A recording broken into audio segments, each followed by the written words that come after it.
Liquor స్కామ్‌కు సంబంధించి తీగలాగితే డొంక కదులుతున్నట్టుగా ఇప్పుడు తాజాగా మరికొన్ని కోణాలైతే వెలుగులోకి వచ్చాయి.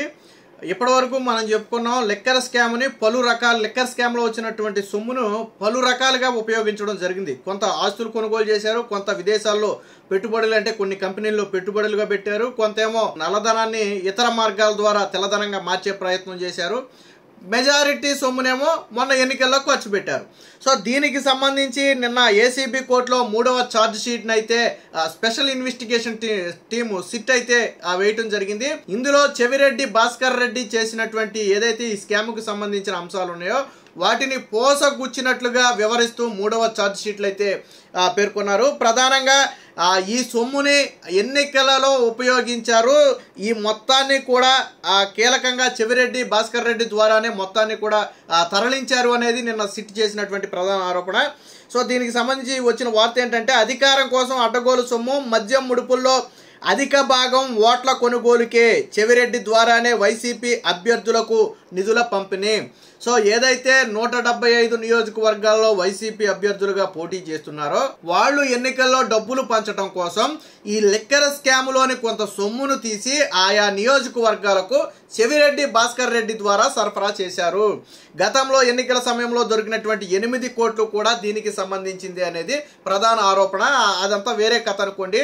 అయితే ప్రధానంగా చెవిరెడ్డి భాస్కర్ రెడ్డి తరలించాడు. దీంతో పాటు ఎవరెవరు ఇందులో ఉన్నారు, వెంకటేష్ నాయుడు, బాలాజీ, నవీన్ పాత్రలపై కూడా ఈ థర్డ్ ఛార్జ్ షీట్లో స్పష్టం జరిగింది. వెంకటేష్ నాయుడు అంటే ఎవరు అనుకుంటున్నారు, మీకు గతంలో నోట్ల కట్టలు లెక్క పెడుతూ ఒక వీడియో బయటకు వచ్చింది. సో ఆ వీడియోలో ఉన్నటువంటి వ్యక్తే వెంకటేష్ నాయుడు, చెవిరెడ్డి భాస్కర్ రెడ్డికి అత్యంత సన్నిహితుడు, అనుచరుడు కూడా. సో వీళ్ళ పాత్ర మీద కూడా స్పష్టమైన ఆధారాలను అయితే సిట్టు సేకరించడం జరిగింది. దీనికి సంబంధించి ఈ ఆర్థిక లావాదేవీలు, ఆస్తుల సమాచారాన్ని రాబట్టడం కోసం చెవిరెడ్డి మోహిత్ రెడ్డి అంటే చెవిరెడ్డి భాస్కర్ రెడ్డి కొడుకు చెవిరెడ్డి మోహిత్ రెడ్డిని తమ కస్టడీకి ఇవ్వాలని చెప్పి నిన్న సిట్ అయితే కోరటం జరిగింది. దీనికి సంబంధించి కోర్టు అయితే ఇంకా ఏమీ స్పందించలేదు. మొత్తంగా 3వ ఛార్జ్ షీటును స్పష్టంగా పరిశీలిస్తే ప్రధానంగా లిక్కర్ స్కొమ్ము అభ్యర్థులకు ఆ రోజు ఎన్నికల్లో పోటీ చేస్తున్నటువంటి వైసీపీ అభ్యర్థులకు పంపిణీ చేశారు అనేది వాస్తవం.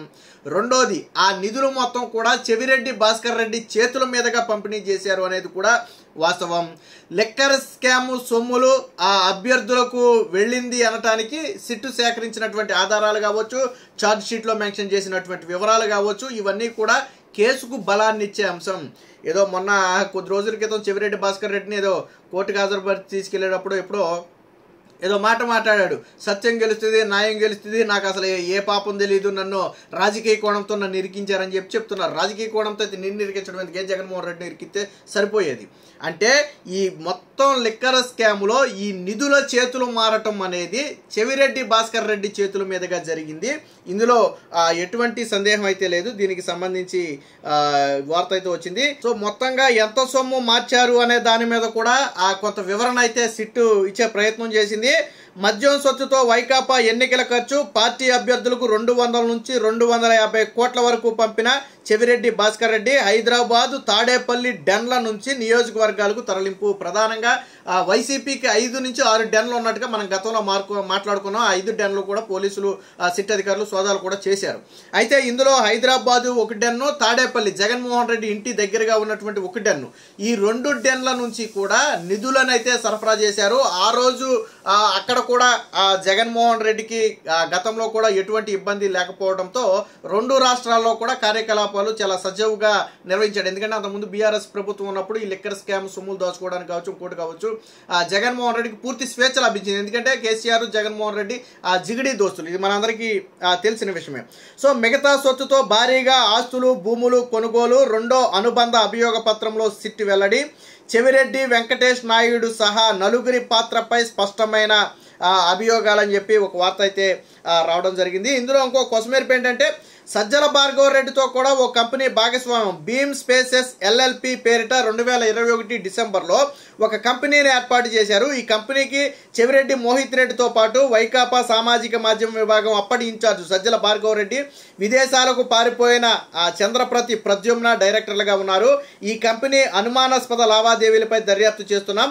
బాలాజీ కుమార్ యాదవ్ తండ్రి మర్రిబోయిన కొళ్ళాయప్ప పేరిట 2023-24 సంవత్సరాల్లో వివిధ ప్రాంతాల్లో భూములు కూడా కొన్నారని స్పష్టమవుతుంది. సో అంటే ఇందులో ఈ లిక్కర్ స్కామ్కు సంబంధించి ఏర్పాటు చేసినటువంటి డమ్మీ కంపెనీల్లో ఎవరు డైరెక్టర్లుగా ఉన్నారు, ఎవరి పాత్ర ఉందంటే సజ్జల రామకృష్ణారెడ్డి కొడుకు సజ్జల భార్గవరెడ్డి పాత్రతో పాటు చెవిరెడ్డి మోహిత్ రెడ్డి, చెవిరెడ్డి భాస్కర్ రెడ్డి కొడుకు ఈ పాత్రతో పాటు ఈ దేశాలకి ఇప్పటికే పారిపోయినటువంటి ప్రద్యుమ్న డైరెక్టర్గా ఉన్నాడు. ప్రస్తుతానికి విదేశాలకు పారిపోయాడు అనుకోండి. వీళ్ళు ముగ్గురు కూడా డైరెక్టర్లుగా ఉన్నారని తేల్చారు. దీనికి సంబంధించిన లావాదేవీలన్నీ కూడా ఏంటి అనేది బయటకు వస్తుంది.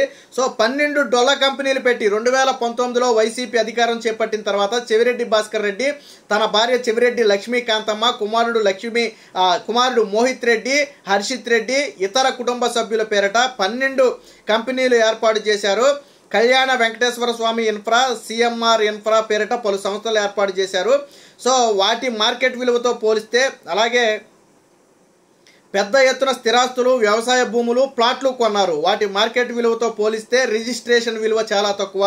వీటిలో కొన్ని ఇప్పటికే చెవిరెడ్డి ఆధీనంలో ఉన్నాయి. అరబిందో ఫార్మా సహా కొంతమందికి భూములు అమ్మారని చెప్పి, అంటే ఇదంతా కూడా ఒక కూడు పొటాని. వాస్తవానికి దీని గురించి తెలుసుకోవాలంటే ఇది ఒక సినిమా స్టోరీ. గతంలో చెప్పినట్టుగా సినిమా స్టోరీ లాగా ఒక పెద్ద స్టోరీతో కథ తీస్తే తప్ప అర్థం కాని పరిస్థితి. ఎందుకంటే దీని లింకులు ఎక్కడెక్కడో లింకులు ఉన్నాయి. సో తక్కువ ధరకు భూములు కొట్టేశారు. కొంతమంది పూజారుల దగ్గర బెదిరించి భయపెట్టి చెవిరెడ్డి కారు చౌకగా భూములు కొట్టేశాడు. అది కూడా మనం వీడియోలో మాట్లాడుకున్నాం ఆల్రెడీ.